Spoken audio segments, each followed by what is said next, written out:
పెళ్లి చేసుకోమంటున్నారు అర్జున్. ఏం చేయమంటా? నువ్వైనా చెప్పు.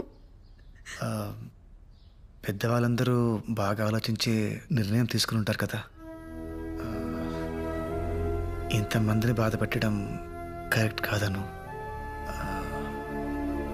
పెళ్లి చేసేసుకో.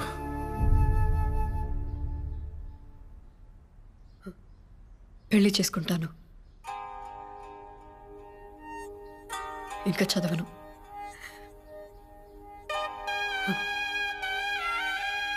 ఏం చెప్పావురా?